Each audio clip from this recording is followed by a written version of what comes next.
الحمد لله الذي أرسل رسوله بالهدى ودين الحق ليظهره على الدين كله وأنزل أشرف كتبه إليه زيادة لقوله ووصله وأكمل تشريفه لديه بإعطائه جوامع الكلم وخواتم الحكم. اللهم صل على محمد وعلى آل محمد وأصحاب محمد وأتباع محمد وبارك وسلم تسلیما کثیرا.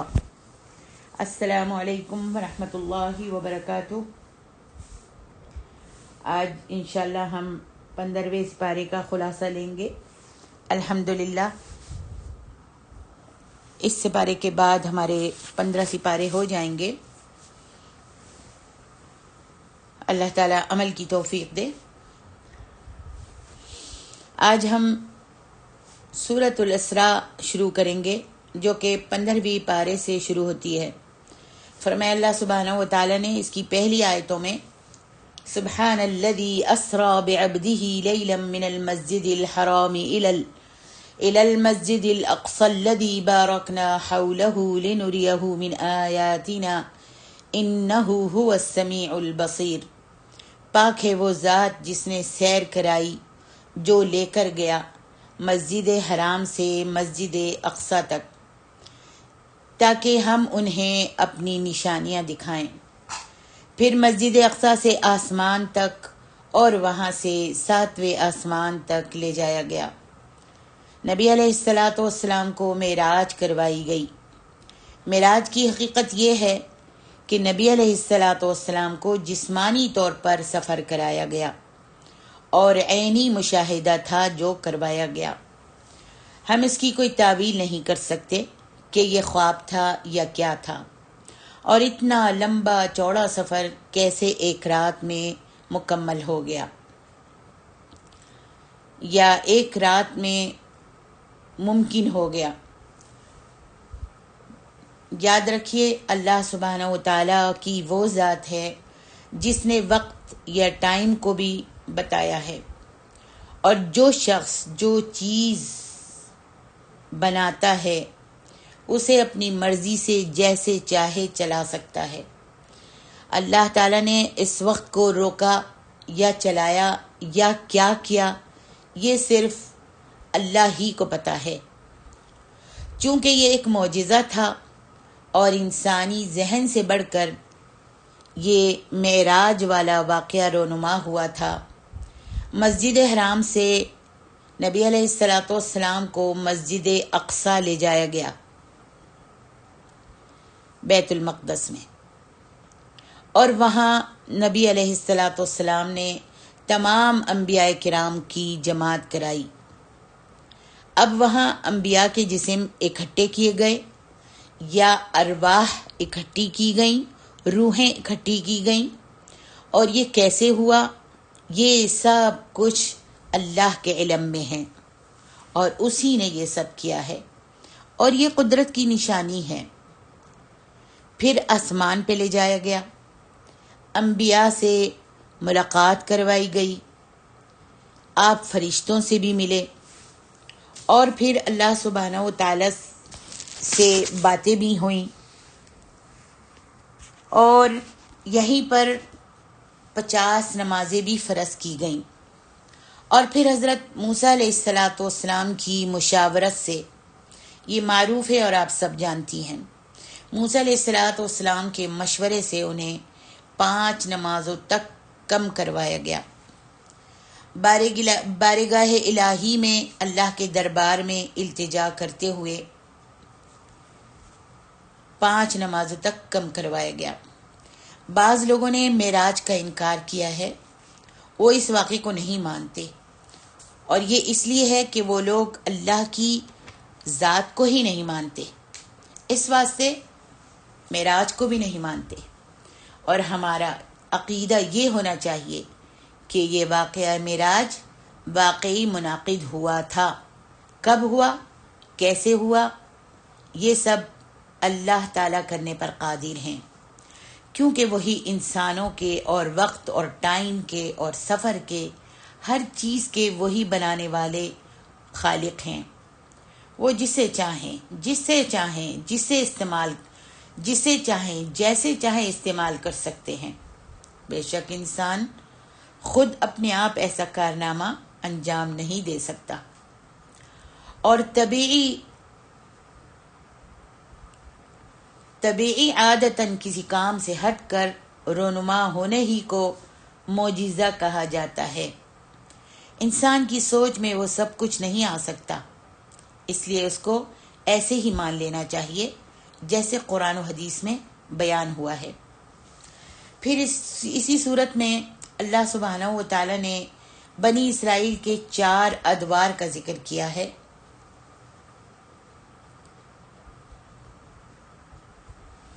وہ دور جس میں وہ قوم اپنے عروج پر تھی،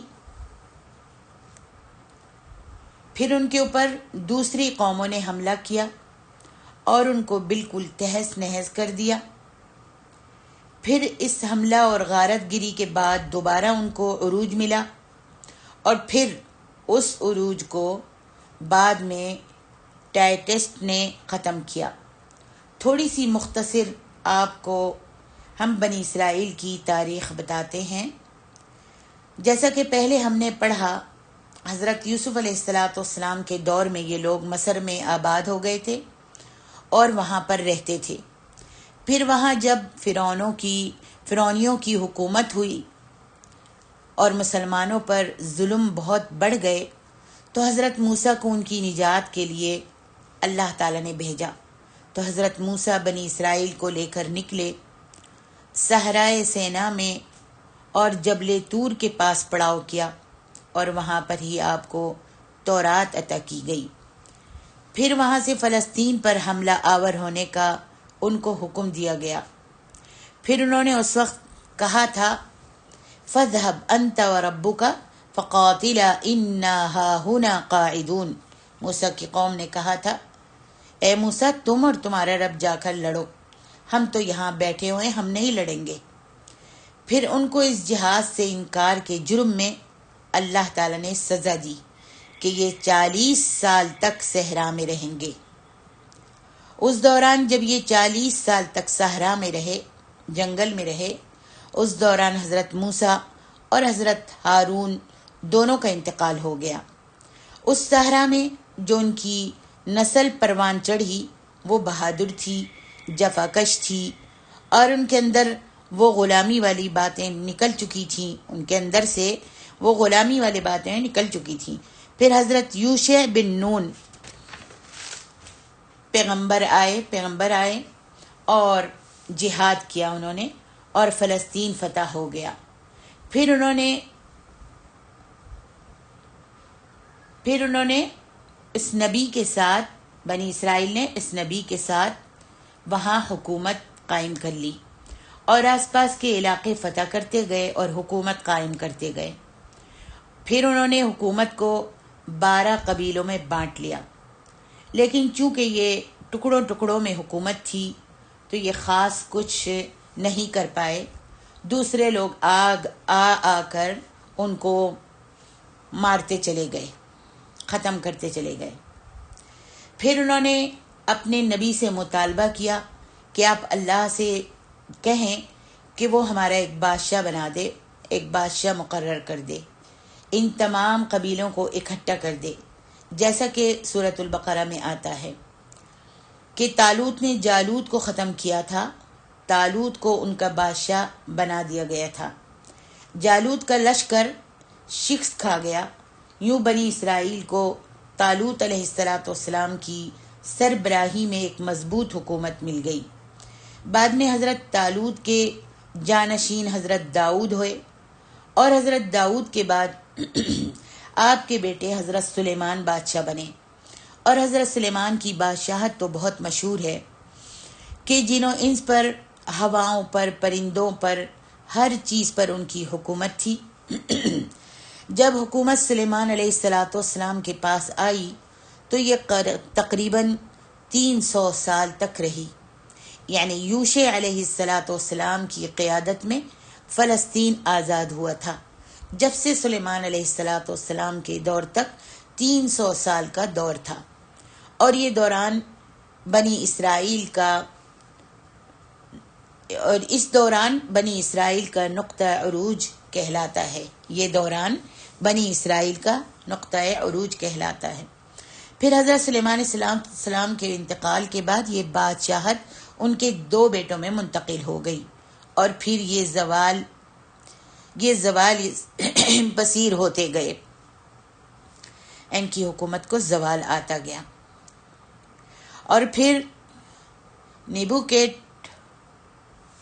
نظر نے، جو ایک حاکم تھا، اس نے تقریباً 6 لاکھ یہودیوں کو قتل کیا، اور ان کا زوال کا زمانہ شروع ہوا، اور انہیں قتل کر کے ان کے بچوں کو اور عورتوں کو جانوروں کی طرح ہانکتا ہوا بابل کی طرف لے گیا، جہاں یہ لوگ 100 سال تک قید اور غلامی کی حالت میں رہتے رہے۔ یہی وہ دور ہے کہ جہاں ان کی تورات گم ہو گئی تھی، اور یہ تاریخ کا بدترین دور تھا۔ پھر انہیں دوبارہ عروج حاصل ہوتا ہے حضرت عزیر علیہ السلام کی کوششوں سے۔ پھر انہوں نے دوبارہ تورات کو بنا لیا، کہ عزیر علیہ السلام تورات کے حافظ تھے۔ انہوں نے دوبارہ تورات کو بنا لیا، اور یہ دوبارہ سے آزاد ہو گئے اور موجیں کرنے لگے۔ پھر انہوں نے خوب آسائشیں شروع کر دیں، مست ہو گئے، دوبارہ سے برے عقائد اور گناہ اسٹارٹ کر لیے، اور دین کا حلیہ بگاڑنا شروع کر دیا۔ تو پھر یہ دوبارہ زوال کی طرف چلے گئے۔ یعنی رومیوں نے، جن کا بادشاہ ٹائٹس تھا، اس نے یروشلم کو فتح کر لیا، اور ہیکل سلیمانی کو مسمار کر دیا گیا، اور یہودیوں کا قتل عام کیا۔ ایک دن میں 1,33,000 یہودی قتل کیے گئے، جبکہ 66,000 کو غلام بنا لیا گیا۔ اسی چیز کو اللہ سبحانہ وتعالی نے اس صورت میں بیان کیا ہے۔ فرمایا وَقَضَيْنَا إِلَى بَنِي إِسْرَائِيلَ فِي الْكِتَابِ لَتُفْسِدُنَّ فِي الْأَرْضِ مَرَّتَيْنِ وَلَتَعْلُنَّ عُلُوًّا كَبِيرًا، کہ ہم نے پہلے ہی مطلع کر دیا تھا، بتا دیا تھا کہ تم 2 بار زمین میں فساد پھیلاؤ گے، اور تم لوگ بہت بڑی سرکشی کرو گے۔ پہلی بار سلیمان علیہ السلام کے وقت میں انہوں نے فساد پھیلایا، دین کو بگاڑا، اور دوسری بار حضرت عزیر علیہ السلام کی کوششوں سے جب یہ زوال سے نکلے تھے تو دوبارہ انہوں نے فساد پھیلایا اور دین کو بگاڑ دیا۔ پس جب ہمارا وعدہ پورا کرنے کا ٹائم آ گیا تو ہم بہت سخت جنگجو اشخاص ان پر مسلط ہم نے کر دیے، اور وہ تمہاری بستیوں میں گھس گئے اور تمہیں مارا، اور وعدہ پورا ہو کر رہا۔ پھر ہم نے تمہیں دوبارہ حکومت دے دی، اور ہم نے تمہیں مال و دولت اور اولاد بھی دی، کثیر تعداد میں مال دیا اور اولاد بھی دی۔ اگر تم نے ان احسنتم لانفسکم، اگر تم نے بھلائی کی تو وہ اپنے لیے ہی کی ہے۔ اللہ فرماتے ہیں اگر تم نے بھلائی کی تو اپنے لیے ہی کی ہے۔ وَإِنْ أَسَأْتُمْ فَلَهَا، اور اگر کوئی برائی کرو گے تو وہ بھی تم پر ہی لوٹ کر آئے گی۔ فَإِذَا جَاءَ وَعْدُ الْآخِرَةِ، پھر جب اللہ کے دوسرے وعدے کا وقت آیا تو تم نے دوبارہ سرکشی کی، بغاوت کی، اور اللہ تعالیٰ نے دوبارہ اپنے بندے جو تھے وہ تم پر مسلط کر دیے۔ پھر دوبارہ سے ان بنی اسرائیل کا بہت برا حشر ہوا۔ فرمایا لِيَسُوءُ وُجُوهَكُمْ، کہ ان کے چہرے بھی بگاڑ دیے گئے، اور مسجد اقصی میں بھی توڑ پھوڑ کی گئی، اور انہوں نے 2 اینٹیں بھی سلامت نہیں چھوڑی۔ اسی طرح مسلمانوں کا معاملہ حدیث میں آتا ہے۔ فرمایا لَيَأْتِيَنَّ عَلَىٰ أُمَّتِي مَا أَتَىٰ عَلَىٰ بَنِي إِسْرَائِيل، میری امت پر بھی وہ تمام حالات وارد ہو کر رہیں گے، بالکل اس طرح جیسے ایک جوتی کی جوڑی ہوتی ہے، جوڑی جو ہوتی ہے جوتی کی، جوتی میں ایک جوتی دوسری جوتی سے مشابہ ہوتی ہے۔ کبھی بھی انسان 2 جوتیاں مختلف نہیں پہنتا، بلکہ ایک جیسی دونوں چپلیں ہوتی ہیں۔ آپ دیکھتے ہیں کہ اللہ سبحانہ و تعالیٰ نے عربوں کو عروج دیا، بنی امیہ وغیرہ ان کی مثالیں ہیں. پھر ان پر زوال آیا کہ اللہ نے ان پر سلیبیوں اور تاتاریوں کو ان پر مسلط کر دیا اور مسلمانوں کی حکومتیں ختم ہو گئیں. پھر اس کے بعد ان تاتاریوں میں سے ہی کچھ لوگوں کو عروج اللہ تعالیٰ نے بخشا اور اسلام عطا کیا، اور پھر اسلام جو تھا وہ دوبارہ اٹھا، ان کے اوپر پھر عروج آیا اور دوبارہ انہوں نے نافرمانیاں کرنی شروع کر دیں، تو اللہ نے ان پر یورپین مسلط کر دیے جو آج بھی ان کے اوپر حاوی ہیں. اس طرح حضور کی حدیث سچی ثابت ہو چکی ہے. تو رات میں اللہ سبحانہ و تعالیٰ نے انہیں احکام عشرہ دیے تھے، احکام عشرہ دیے تھے، 10 احکام دیے تھے. اور اس صورت میں احکام عشرہ اللہ سبحانہ و تعالیٰ نے مسلمانوں کو بھی دیے ہیں. فرمایا وَقَضَىٰ رَبُّكَ أَلَّا تَعْبُدُوا إِلَّا إِيَّاهُ وَبِالْوَالِدَيْنِ إِحْسَانًا إِمَّا يَبْلُغَنَّ عِندَكَ الْكِبَرَ أَحَدُهُمَا أَوْ كِلَاهُمَا فَلَا تَقُل لَّهُمَا أُفٍّ وَلَا تَنْهَرْهُمَا وَقُل لَّهُمَا قَوْلًا كَرِيمًا. اللہ سبحانہ وتعالیٰ کا حکم ہے کہ اسی کی عبادت کرو اور والدین کے ساتھ، ماں باپ کے ساتھ حسن سلوک سے پیش آؤ. ان کے آگے اف بھی مت کرو اور ان سے پیار سے بات کرو، اور ان کے لیے اپنے بازو رحمت اور شفقت سے پھیلا دو، اپنے بازو رحمت اور شفقت کے ساتھ پھیلا دو، اور ان کے لیے دعا کرو کہ اے اللہ ان پر رحم فرما جیسا کہ انہوں نے بچپن میں ہم پر رحم فرمایا تھا. ماں باپ کے لیے اس سے اچھی دعا کوئی نہیں ہے. آپ سب پڑھا کیجئے رب ارحمہما کما ربیانی صغیرا. اللہ ہمارے ماں باپ پر رحم فرما، دونوں پر، جیسا کہ انہوں نے بچپن میں ہم پر رحم فرمایا تھا.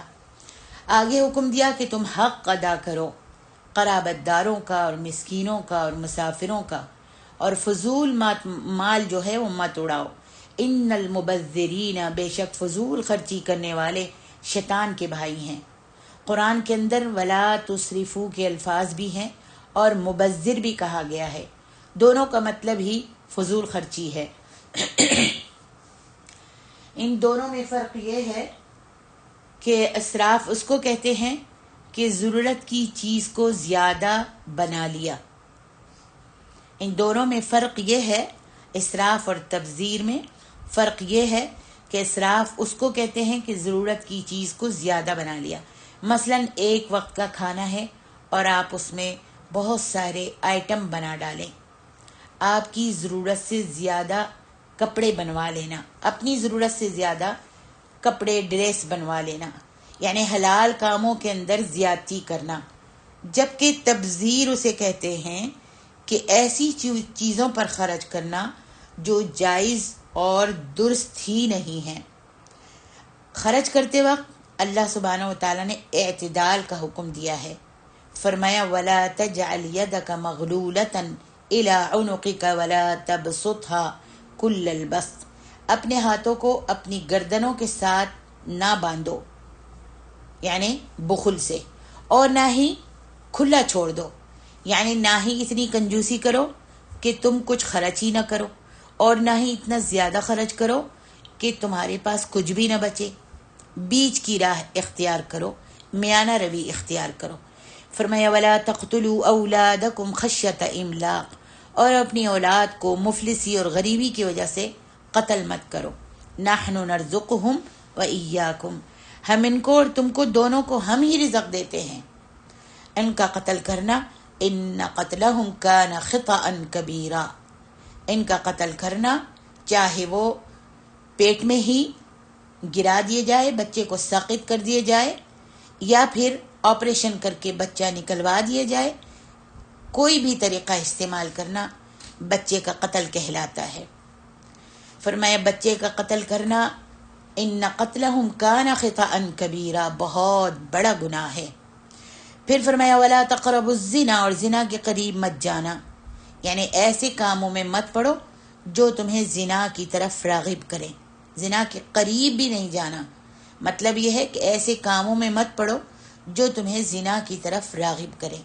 مردوں اور عورتوں کا اختلاط جیسا کہ مثلا مردوں اور عورتوں کا اختلاط، یا میوزک سننا، یا ایسی ویڈیوز دیکھنا جس سے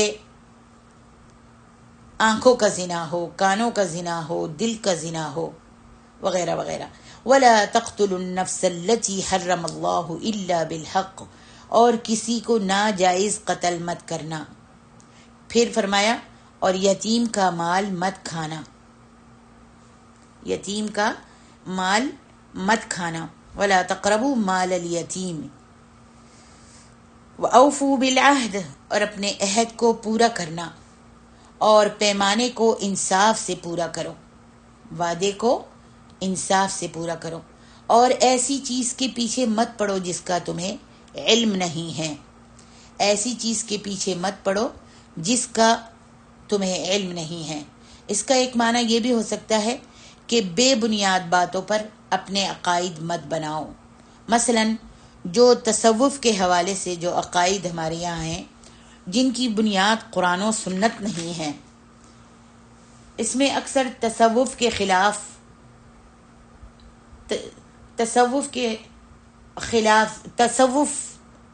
تصوف یعنی جو صوفی حضرات کرتے ہیں، ٹھیک ہے، تو جو ان کے عقائد ہیں، کہا کہ یہ آج ہمارے معاشرے میں بہت تصوف پھیلا ہوا ہے، صوفیوں کی عقیدت کرنی، صوفیوں کے راستے پر چلنا، اور یہ عقیدت جو ہے اور یہ جو ان کے مذاہب میں ہے، مذہب میں ہے، تصوف میں جو ہے صوفی حضرات جو کرتے ہیں، ان کی بنیاد قرآن و سنت میں نہیں ہے۔ یہ عقائد اسلام آنے سے پہلے موجود تھے، اور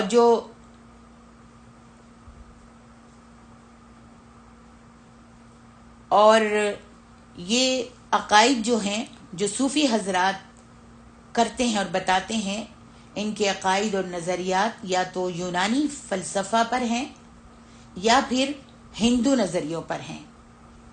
یہ عقائد اسلام آنے سے پہلے موجود تھے، پھر جب اسلام آ گیا تو انہوں نے ان عقائد کو مانتے ہوئے اسلام کو داغدار کر دیا۔ صوفیوں کا عقیدہ ہے کہ ہم تو صرف آپ کو ذکر کا طریقہ بتاتے ہیں، پھر حضور آ کر آپ سے بیعت لیتے ہیں۔ ہم تو صرف آپ کو ذکر کا طریقہ بتاتے ہیں کہ آپ ایسے ذکر کرو، چاہے وہ اللہ اللہ ہو یا ہو کا وظیفہ ہو، ہم تو صرف آپ کو ذکر کا طریقہ بتاتے ہیں، پھر حضور آ کر آپ سے بیعت لیتے ہیں، پھر روحوں کے ساتھ ملاقات ہوتی ہے، پھر نبی علیہ السلام کے دربار میں حاضری ہوتی ہے۔ نعوذ باللہ۔ ذرا بتائیے یہ عقائد قرآن کی کون سی آیت یا حدیث سے ثابت ہیں؟ یا اگر وہ لوگ یہ کہتے ہیں کہ جناب یہ تو اللہ والوں کے دل پر القاء ہوتے ہیں، تو پھر حضرت ابو بکر اللہ والے نہیں تھے، حضرت عمر، حضرت عثمان، علی یہ اللہ والے نہیں تھے، تو ان کے دلوں پر کیوں یہ الفاظ القاء نہیں ہوئے؟ اور ان حضرات نے، ان خلفاء نے تو کبھی بھی کوئی ایسی بات نہیں کی اور نہ ہی کرنے کو کہی۔ یہ سب جھوٹی باتیں ہیں صوفیوں کی، واللہ اعلم۔ آگے فرمایا وَلَا تَقْفُ مَا لَيْسَ لَكَ بِهِ عِلْمٌ إِنَّ السَّمْعَ وَالْبَصَرَ وَالْفُؤَادَ كُلُّ أُولَئِكَ كَانَ عَنْهُ مسؤولا۔ آپ کے آنکھ، کان اور دل جو بھی عمل کریں گے، یاد رکھیے ہمارے آنکھ، کان جو بھی عمل کریں گے، جو بھی کچھ کریں گے، ان سب کے حوالے سے قیامت والے دن سوال کیا جائے گا۔ آگے فرمایا وَلَا تَمْشِ فِي الْأَرْضِ مَرَحًا، زمین میں اکڑ کر مت چلو اور اللہ کے ساتھ کسی کو شریک نہ ٹھہراؤ۔ یہ سارے احکامات 10 احکامات ہیں، ان احکاموں سے ملتے جلتے ہیں جو توریت میں اللہ تعالیٰ نے ان کو دیے تھے، تورات میں بیان ہوئے تھے، وہی اللہ تعالیٰ نے مسلمانوں کے لیے بھی احکام 10 دیے ہیں۔ ان باتوں کو ملحوظ رکھنا چاہیے ہم سب کو اور اس پر عمل کرنا چاہیے۔ فرمایا مشرکین مکہ اکثر کہتے تھے اور اعتراض کرتے تھے کہ وقالوا اذا كنا عظاما ورفاتا، کیا ہم جب ہماری ہڈیاں چورا چورا ہو جائیں گی تو ہم کیا دوبارہ اٹھائے جائیں گے؟ اِنَّا لَمَبْعُوثُونَ خَلْقًا جَدِيدًا، جب ہماری ہڈیاں چورا چورا ہو جائیں گی، ریزہ ریزہ ہو جائیں گی، مٹی بن جائیں گی، تو ہم کیا دوبارہ اٹھائے جائیں گے؟ قل، یہاں اللہ تعالیٰ فرماتا ہے اے میرے نبی آپ کہہ دیجئے، کونو، خواہ تم ہو جاؤ، حجارتن او حدیدہ، تم پتھر بھی بن جاؤ نا، یا لوہا بھی بن جاؤ، یا او خلقا مما یکبر فی صدورکم، یا کوئی ایسی مخلوق بھی بن جاؤ جسے تم بہت سخت یا بہت بڑا جانتے ہو، پھر بھی فرمایا کہ تم اٹھائے جاؤ گے۔ اللہ اکبر۔ قل کونوا حجارة او حدیدا او خلقا مما یکبر فی صدورکم فسیقولون من یعیدنا، تم بہت سخت یا بہت بڑے بھی اپنے آپ کو بنا لو، بہت بڑا بھی اپنے آپ کو جانتے ہو، تو پھر بھی اٹھائے جاؤ گے۔ پھر وہ کہتے ہیں ہمیں کون دوبارہ اٹھائے گا؟ من یعیدنا، کون ہمیں دوبارہ اٹھائے گا؟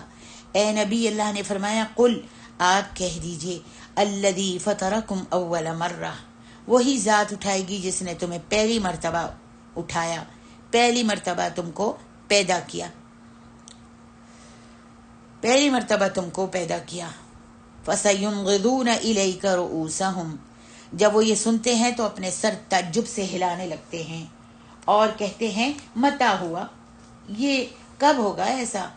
بس کہتے رہتے ہو، بتاؤ کب ہوگا ایسا؟ قل، اللہ تعالیٰ نے فرمایا میرے نبی کہہ دیجئے عسى ان يكون قریبا، شاید کہ وہ بہت ہی قریب ہو، تمہیں پتہ بھی نہ چلے اور وہ وقت آ جائے۔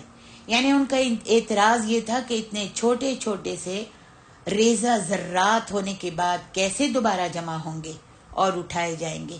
اس کا جواب اللہ تعالیٰ نے دیا ہے کہ خواہ تم پتھر، بڑا پتھر بن جاؤ، یا لوہا بن جاؤ، پہاڑوں کے برابر بن جاؤ، یا ذرات ہو، اللہ تعالیٰ تمہیں ضرور اٹھائے گا۔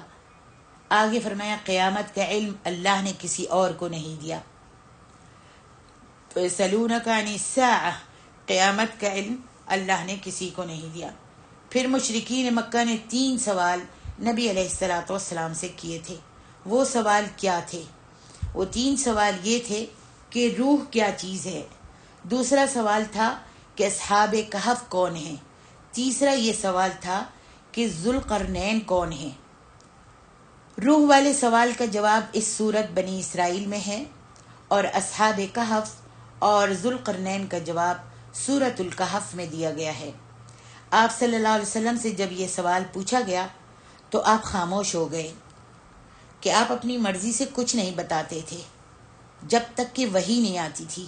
آپ خاموش ہو گئے، پھر آپ پر وحی نازل ہوئی تو آپ نے جواب دیا۔ اس سے ہمیں یہاں ایک سبق ملتا ہے، آپ سے اگر کوئی سوال پوچھے دین کے بارے میں، اگر چاہے اسلام کی داعیہ ہے، اسلام کا داعی ہے، علم جانتا ہے، لیکن اس کو اس سوال کا جواب پتہ نہیں ہے، تو چاہیے کہ جواب نہ دیں، اپنی زبان سے یا اپنے دل سے گھڑ کر جواب مت دیں۔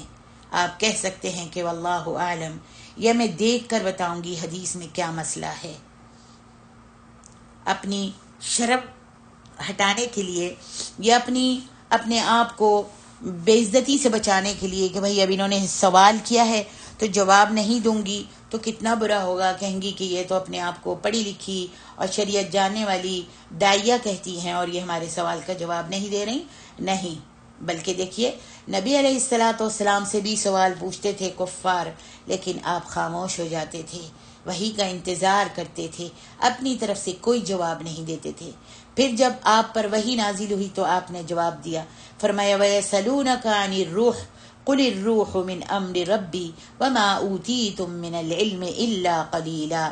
جبریل کے آنے کے بعد، وحی اترنے کے بعد پھر آپ نے اپنے سوال کا جواب دیا اور کہا اللہ تعالیٰ نے کہ آپ سے سوال کرتے ہیں کس چیز کے بارے میں؟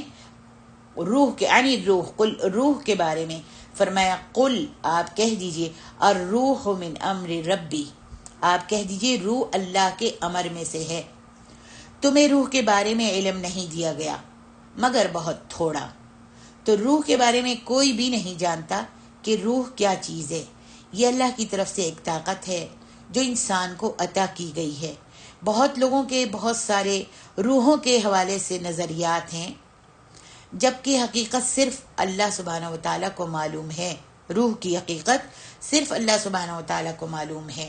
بہرحال روح کے انسانی جسم میں آ جانے سے قوت ارادت اور اختیار آ جاتا ہے۔ روح کے انسان کے جسم میں آنے سے قوت ارادت اور اختیار آ جاتا ہے، اور انسان پھر اپنی مرضی سے سب کام کرتا ہے۔ یہ وہی طاقت ہے اور یہ وہی نفس ہے۔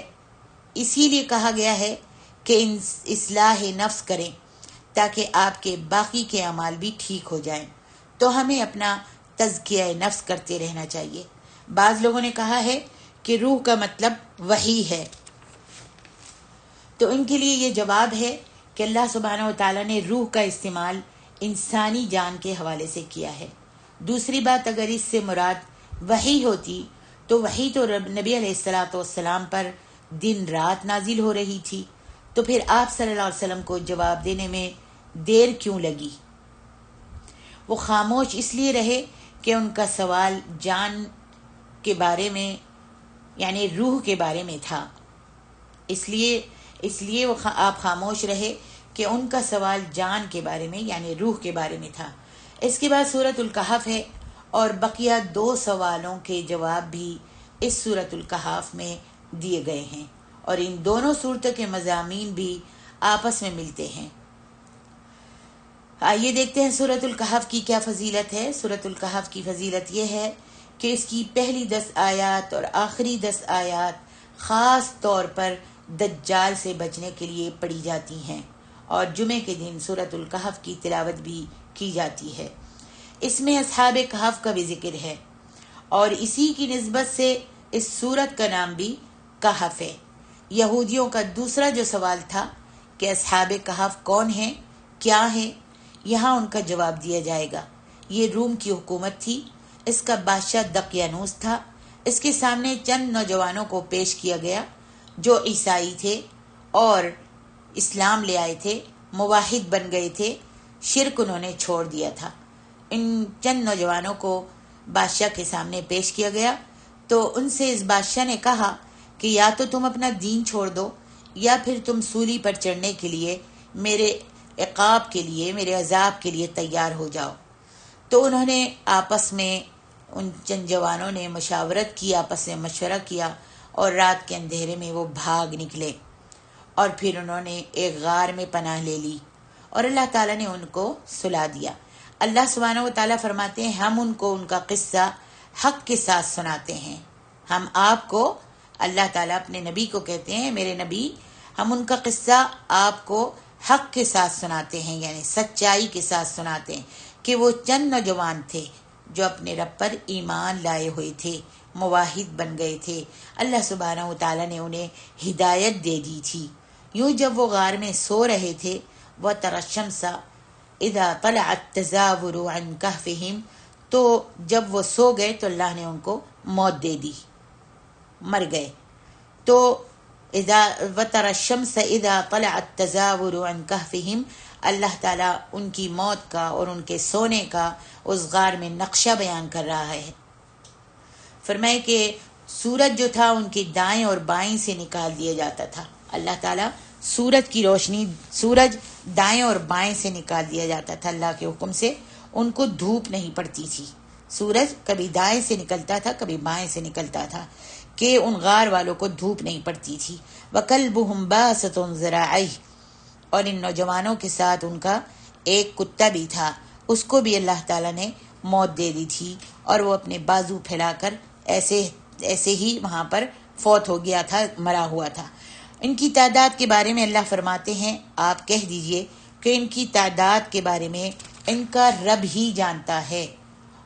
اور کتنی دیر وہ اس غار میں رہے، تو قرآن بتاتا ہے کہ وہ 309 سال تک اس غار میں رہے، 309 سال تک اس غار میں رہے، مرے رہے۔ پھر جب اللہ تعالیٰ نے انہیں اٹھا دیا تو وہ اس غار سے نکلے، اپنے وہی پرانے سکے جو ان کے پاس تھے جو ان کے پاس تھوڑے بہت جو پیسہ تھا وہ پرانے زمانے کے سکے جب 309 سال تک وہ اس غار میں پڑے رہے تو ان کے 309 سال سے پہلے کے جو سکے تھے، جو پیسہ تھا ان کے پاس، وہ ان کے پاس سے نکلے. تو اب بھوک لگی ہوئی تھی، ان کو کھانے کی ضرورت تھی، تو وہی پرانے سکے لے کر جب وہ شہر میں آئے خریدنے کے لیے کھانا، تو لوگوں کو وہ سکے دیکھ کر معلوم پڑ گیا کہ یہ تو وہی لوگ ہیں، یہ تو وہی لوگ ہیں. لیکن 300 سال کے بعد پوری دنیا بدلی ہوئی تھی، بادشاہ بھی مر گیا تھا، دوسرے بادشاہ آئے، پھر دوسرے بادشاہ آئے، اور یہ مرے پڑے تھے، سوئے ہوئے تھے، اللہ نے ان کو نیند دے دی تھی. اور وہاں پر بادشاہ جو تھا نیک آ چکا تھا، بادشاہ نیک آ چکا تھا. بہرحال قصہ کافی طویل ہے، اور آپ سب ترجمے میں اس کو اچھی طرح سے تفصیل کے ساتھ پڑھیے تو دیکھیں آپ کو کتنا اچھا لگے گا کہ جو اللہ کی وحدانیت کا اقرار کر لیتا ہے، اللہ تعالیٰ اس کو ہر مشکل سے، ہر تکلیف سے بچاتا ہے. ٹھیک ہے، وہ تھوڑی بہت تکلیف آتی ہے، لیکن اس کے اوپر بھی انسان کو صبر کرنا چاہیے. جب صبر کرتا ہے انسان اور اللہ کی توحید پر قائم رہتا ہے اور اس پر توکل کرتا ہے، تو اللہ تعالیٰ اپنے اوپر توکل کرنے والوں کو، بھروسہ کرنے والوں کو کبھی بھی ضائع نہیں کرتا. اب بادشاہ کو پتہ چلتا ہے تو یہ جب دوڑتے ہیں وہاں سے، بادشاہ کو لوگوں میں سب خبر پہنچ جاتی ہے کہ یہ تو اتنا پرانا سکہ لے کر آئے ہیں، یہ وہی ہیں یا کیا ہیں، سب کو پتہ چلتا ہے. تو کیا ہوتا ہے کہ اللہ تعالیٰ وہ پھر اس جگہ میں آتے ہیں اور ان کے پیچھے لوگ لگے ہوئے ہوتے ہیں، اسی جگہ میں آتے ہیں، اور پھر اللہ تعالیٰ ان کو دوبارہ سے نیند دے دیتا ہے، موت دے دیتا ہے. پھر ان کو ڈھونڈتے رہتے ہیں، لیکن اسی جگہ میں آن کر بادشاہ جو ہے ایک مسجد قائم کر دیتا ہے. سبحان اللہ. اور ان کے ساتھ اللہ تعالیٰ نے بڑا اکرام اور عزت کا معاملہ کیا. آگے ایک حکم دیا ہے، فرمایا وَلَا تَقُولَنَّ لِشَيْءٍ إِنِّي فَاعِلٌ ذَلِكَ غَدًا. یہ حکم ہے اللہ کی طرف سے، کوئی بھی کام کرنے سے پہلے. یہ ہم سب کے لیے، امت محمد کے لیے یہ حکم ہے، اور ہم سب کو چاہیے اس حکم کو یاد رکھیں. کوئی بھی کام کرنے سے پہلے یہ نہ کہا کریں کہ میں کل کر لوں گی، بلکہ یہ کہا کریں کہ انشاءاللہ اگر اللہ نے چاہا تو یہ کام میں کر لوں گی، کل کر لوں گی.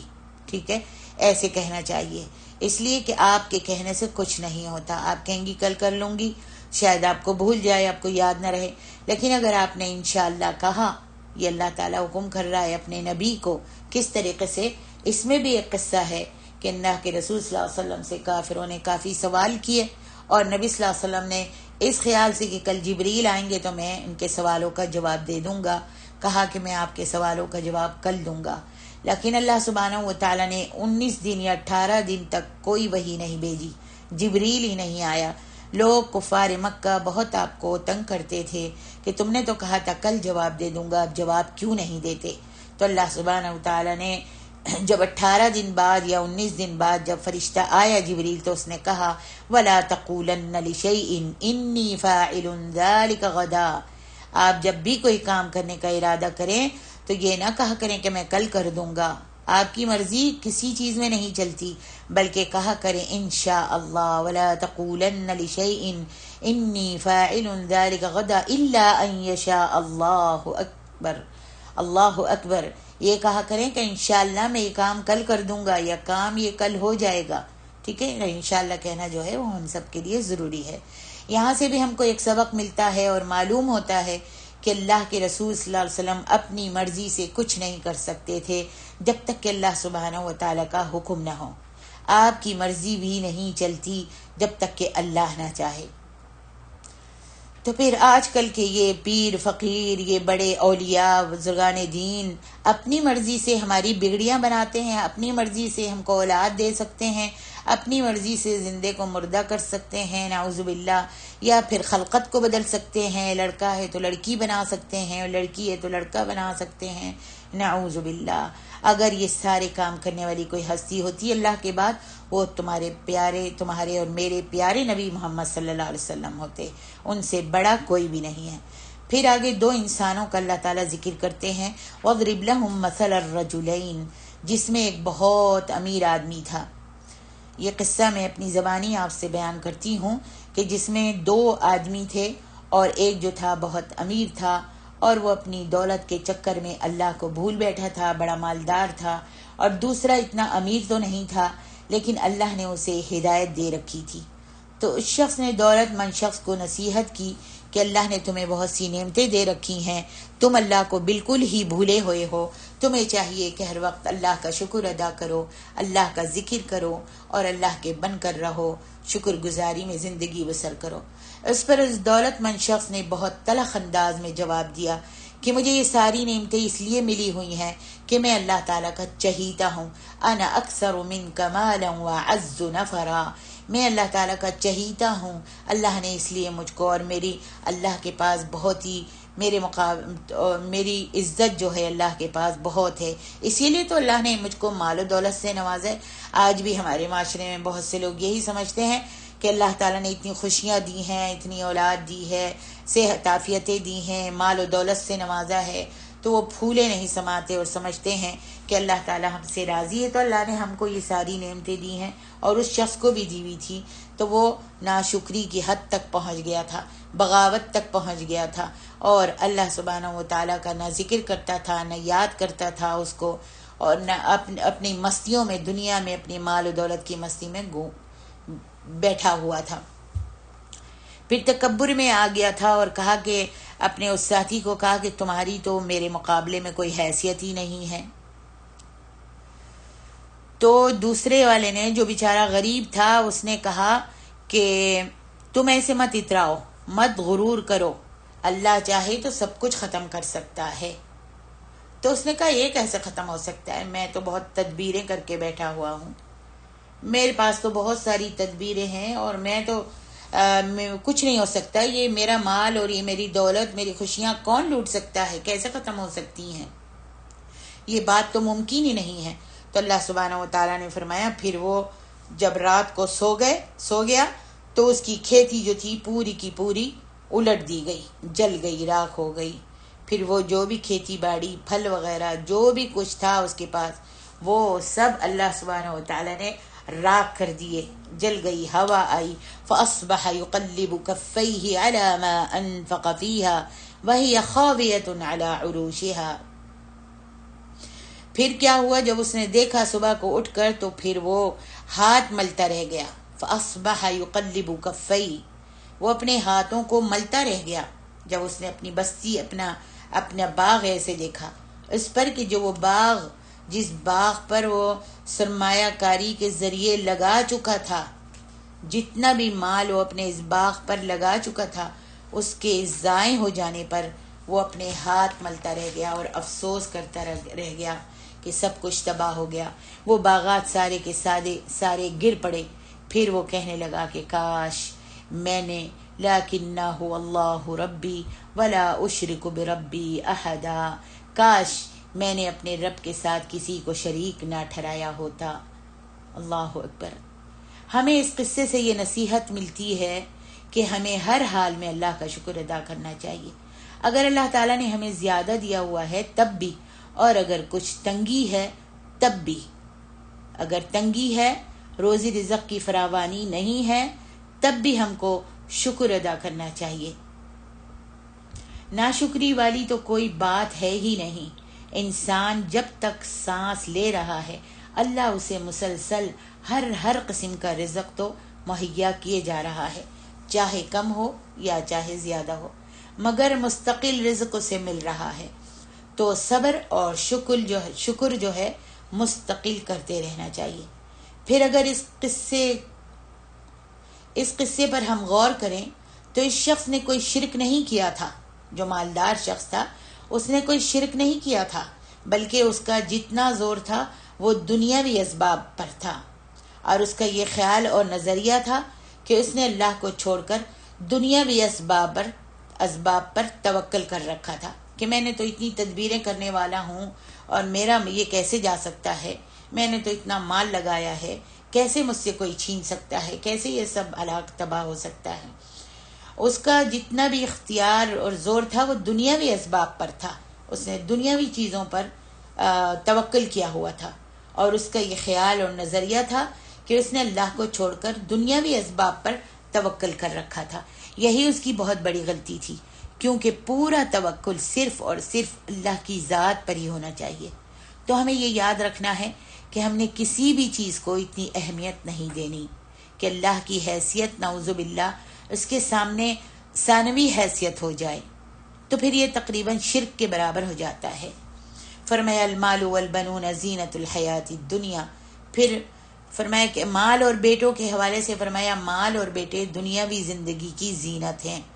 والباقیات الصالحات، اور باقی رہنے والی نیکیاں جو ہیں، خیر عند ربک ثوابا وخیر عملا، باقی رہنے والی نیکیاں بہت بہتر ہیں اور اللہ کے یہاں مقبول بھی ہیں. اللہ سبحانہ و تعالیٰ فرماتے ہیں وَلَقَدْ صَرَّفْنَا فِي هَذَا الْقُرْآنَ مِنْ كُلِّ مَثَلٍ. ہم نے اس قرآن میں انسانوں کے لیے ہر قسم کی مثالیں پیش کی ہیں. وَكَانَ الْإِنسَانُ أَكْثَرَ شَيْءٍ جَدَلًا. جبکہ انسان تمام مخلوقات میں سب سے بڑھ کر جھگڑالو ہے، بحث کرنے والا ہے، الٹی سیدھی قسم قسم کی دلیلیں دینے والا ہے، اور اللہ سبحانہ و تعالیٰ کے مقابلے میں اپنے نظریات پر ڈٹ جانے والا ہے. پھر حضرت موسیٰ علیہ السلام کا ذکر آتا ہے. فرمایا حضرت موسیٰ علیہ السلام سے کہ آپ فلاں جگہ جائیں اور وہاں ہمارا ایک نیک بندہ ہے، آپ اس کی صحبت اختیار کریں. مقصد تھا کہ حضرت موسیٰ علیہ السلام کی تربیت اللہ سبحانہ و تعالیٰ کرنا چاہتے تھے. سبحان اللہ. کسی روایت میں آتا ہے کہ وہ فرشتہ تھا جن کے پاس جانے کا اللہ نے موسیٰ کو حکم دیا تھا، اور کسی روایت میں آتا ہے کہ وہ انسان تھے، نیک کوئی علم والے بندے تھے جن سے ملنے کا حکم دیا گیا تھا. بہرحال مختلف روایتیں ہیں، ہم اس بحث میں نہیں پڑیں گے. صوفی لوگ کہتے ہیں کہ وہ خضر علیہ السلام ہیں جنہیں اللہ سبحانہ و تعالیٰ نے ایک طویل عمر عطا کی ہوئی ہے. حالانکہ قرآن میں کسی کی ایسی طویل عمر کا کوئی تذکرہ نہیں ہے. پھر حضرت موسیٰ علیہ السلام جب ان علم والے بندے کے پاس گئے تو انہوں نے شرط رکھی، اور حضرت موسیٰ علیہ السلام نے کہا کہ میں آپ کے ساتھ رہنا چاہتا ہوں. فرمایا کہ میں آپ کے ساتھ رہنا چاہتا ہوں. کہا هل اتبعك على ان تعلمني مما علمت رشدا. اس شیخ نے، اس عالم نے کہا کہ میں تم کو اپنے پیچھے اپنے ساتھ رکھ سکتا ہوں اس شرط پر کہ ان تعلمني مما علمت رشدا، کہ تو مجھے سکھائے اس میں سے جو تجھے سکھائی گئی ہے بھلائی. موسیٰ علیہ السلام نے کہا کہ مجھے آپ کو جو علم اللہ تعالیٰ نے دیا ہے میں آپ کے ساتھ رہنا چاہتا ہوں، اور کہ آپ مجھ کو اس شرط کے ساتھ میں آپ کے ساتھ رہنا چاہتا ہوں کہ آپ مجھ کو جو اللہ نے آپ کو علم دیا ہے آپ مجھ کو علم سکھائیں، بھلائی کی باتیں بتائیں. تو انہوں نے کہا قال انک لن تستطیع معی صبرا. بلا شبہ ہرگز نہیں، آپ میرے ساتھ جائیں گے تو آپ میرے ساتھ صبر نہیں کر سکیں گے. اور پھر کہا وَكَيْفَ تَصْبِرُ عَلَى مَا لَمْ تُحِطْ بِهِ خُبْرًا. کس طرح تم صبر کر سکو گے کہ تمہیں اس چیز کا پتہ نہیں ہے اور تمہیں اس چیز کے بارے میں علم نہیں ہے، کہ نہیں احاطہ کیا تو نے اس کا با اعتبار علم سے. پھر موسیٰ علیہ السلام نے وعدہ کیا، کہا کہ قال ستجدنی ان شاء اللہ صابرا ولا اعصی لک امرا. آپ انشاءاللہ مجھے صبر کرنے والوں میں سے پائیں گے اور میں آپ کی نافرمانی کسی بھی کام میں نہیں کروں گا. تو پھر انہوں نے کہا بعلم بندے نے قال فإن اتبعتنی، تو انہوں نے کہا کہ اگر تو میری پیروی کرنا چاہتے ہو، میرے ساتھ چلنا چاہتے ہو، فلا تسألنی عن شیء حتی احدث لک من ذکرا. میں جو بھی کچھ کروں آپ نے کچھ مجھ سے نہیں پوچھنا، سوال جواب نہیں کرنے، یہاں تک کہ میں خود ہی آپ کو اپنے کام کے بارے میں بتاؤں کہ میں نے یہ کام کیوں کیا. تو انہوں نے وعدہ کر لیا موسیٰ علیہ السلام سے. موسیٰ علیہ السلام نے ان حضرت سے، اور پھر یہ دونوں چلے. فانطلقا حتی اذا رکبا فی السفینۃ خرقها. اللہ اکبر. جب ان کے ساتھ چلے تو تھوڑی کشتی آگے گئی تھی تو وہ جو اہل علم تھے انہوں نے کشتی میں سوراخ کر دیا، پھاڑ دیا کشتی کو. تو پھر موسیٰ علیہ السلام تو برداشت نہیں کر سکے، کہنے لگے کہ تم نے اس کشتی کو، نئی کشتی ہے اور یہ ایک لڑکے کی کشتی تھی، تم نے اس کو پھاڑ دیا. قال اخرقتها لتغرق اهلها لقد جئت شيئا امرا. تو نے یہ کیا کیا؟ تم نے شگاف کر دیا، سوراخ کر دیا اس میں تاکہ تم اس کشتی والوں کو جو اس میں بیٹھے ہوئے ہیں سب کو غرق کر دو. تحقیق تم نے یہ بہت ہولناک گندا کام کیا ہے، خطرناک کام کیا ہے. قال الم قل انك لن تستطيع معي صبرا. پھر ان علم والے بندے نے کہا، کیا کہا کہ میں نے نہیں تمہیں کہا تھا کہ تم مجھ سے کسی چیز کے بارے میں نہیں پوچھو گے، سوال نہیں کرو گے اور تم میرے ساتھ صبر نہیں کر سکتے. تو پھر حضرت موسیٰ علیہ السلام نے کہا قال لا تؤاخذنی بما نسیت ولا ترهقنی من امری عسرا. موسیٰ علیہ السلام نے کہا آپ مجھے پکڑیے مت، میں بھول گیا تھا، اور نہ آپ مجھ کو اس معاملے میں تنگی میں ڈالیے، میں اب کچھ نہیں پوچھوں گا. پھر وہ چلے آگے. فانطلقا حتى اذا لقيا غلاما فقتله قال قتلت نفسا زكية بغير نفس لقد جئت شيئا نكرا. جب چلے آگے اور تو آگے پہنچے تو انہوں نے ایک شخص کو قتل کر دیا. جب قتل کر دیا تو پھر موسیٰ علیہ السلام نے کہا کہ آپ نے تو یہ بہت برا کام کیا ہے. آپ نے یہ تو ایک نفس کے بدلے جان بدلہ ہوتی ہے، آپ نے اس کو بغیر کسی وجہ کے قتل کر دیا ہے. پھر اسی طریقے سے انہوں نے کہا، یاد دلایا کہ تم نے تو کہا تھا لم قل لك انك لن تستطيع معي صبرا، کہ تم میرے پاس ساتھ صبر کے ساتھ چلو گے اور کوئی سوال نہیں کرو گے. پھر موسیٰ علیہ السلام نے کہا قال ان سألتك عن شيء بعدها فلا تصاحبني قد بلغت من لدني عذرا. اللہ اکبر. کہا اچھا بس ابھی میں بھول گیا تھا، اگر اس کے بعد میں کوئی تم سے سوال کروں گا تو تم مجھ کو اپنے ساتھ مت رکھنا. پھر ان صاحب نے خاموش ہو گئے اور انہوں نے دوبارہ سے فانطلقا حتى اذا اتيا اهل قرية استطعما اهلها. پھر وہ چلے اس کشتی میں. تو چلتے وہ ایک بستی میں پہنچے اور بستی والوں سے کھانا مانگا. فابوا ان يضيفوهما. تو ان بستی والوں نے کھانا دینے سے، مہمان نوازی کرنے سے انکار کر دیا. پھر آپ نے دیکھا فوجدا فیہا جدارا. پھر آپ نے ایک دیوار پائی. وہ جو اہل علم تھے انہوں نے ایک دیوار دیکھی کہ وہ گر رہی تھی. یرید ان ينقض فاقامہ.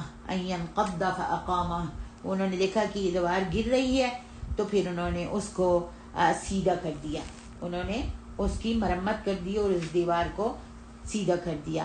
پھر کہا قال لو شئت لاتخذت علیہ اجرا.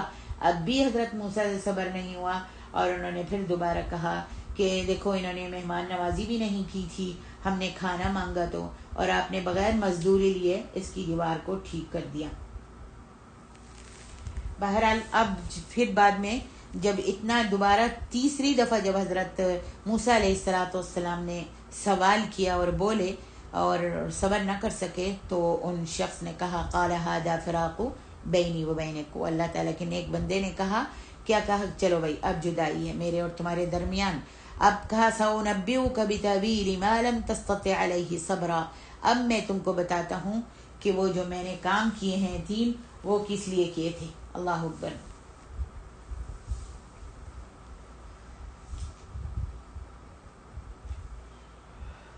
پھر انہوں نے کہا کہ ان تینوں کاموں کے اندر اللہ تعالیٰ کی حکمت تھی اور وہ تینوں کام میں نے اللہ کے حکم سے ہی کیے تھے. ان صاحب علم نے ان تینوں کاموں کے کرنے کا سبب بتایا، حضرت موسیٰ علیہ السلام کو سبب بتایا اور پھر ان سے اپنی راہیں جدا کر لیں. کشتی، فرمایا کشتی اس لیے پھاڑی تھی کہ آگے ایک بادشاہ تھا جو اچھی صاف ستھری کشتیاں ہوتی تھیں وہ بادشاہ ان سے چھین لیتا تھا، مزدوروں سے چھین لیتا تھا، اور یہ کشتی غریبوں کی کشتی تھی. ان صاحب علم نے اس کشتی کو سوراخ کر دیا، داغدار کر دیا تاکہ وہ بادشاہ سے بچ جائے. وہ کشتی بادشاہ جب اس میں عیب دیکھے گا تو وہ کشتی نہیں لے گا، اس واسطے سوراخ کر دیا. لڑکے کو اس لیے قتل کیا، پھر کہتے ہیں لڑکے کو اس لیے قتل کیا تھا کہ وہ برے اعمال والا تھا اور اس کے والدین جو تھے وہ نیک تھے. وہ لڑکا بڑا ہو کر انہیں بھی فتنوں میں ڈال دیتا، اپنے ماں باپ کو اور ستاتا، تنگ کرتا کہ ماں باپ بھی پریشان ہو جاتے اور اس کے پیچھے لگ جاتے. تو اس لیے اللہ تعالیٰ نے اس لڑکے کو جلدی سے اپنے پاس بلا لیا تاکہ نیک والدین جو ہیں اس کے فتنے سے بچے رہیں. یہ بھی اللہ ہی کا حکم تھا. اور دیوار کے نیچے یتیم بچوں کا خزانہ چھپا ہوا تھا، جو دیوار گرنے والی تھی. اگر گر جاتی تو یتیموں کا خزانہ لٹ جاتا اور لوگ وہاں سے خزانہ اٹھا لیتے. تو اللہ سبحانہ و تعالیٰ نے چاہا کہ وہ بڑے ہو کر اپنے خزانے کو خود پالیں. الحمدللہ یہاں پر یہ 15ویں سپارے کا خلاصہ ختم ہوتا ہے، مکمل ہوتا ہے. اور سورۃ الکہف کا باقی حصہ انشاءاللہ 16ویں سپارے میں آئندہ انشاءاللہ بیان کریں گے. واللہ اعلم. سبحانک اللہم بحمدک، اشہد ان لا الہ الا انت، استغفرک واتوب الیک. السلام علیکم ورحمۃ اللہ وبرکاتہ.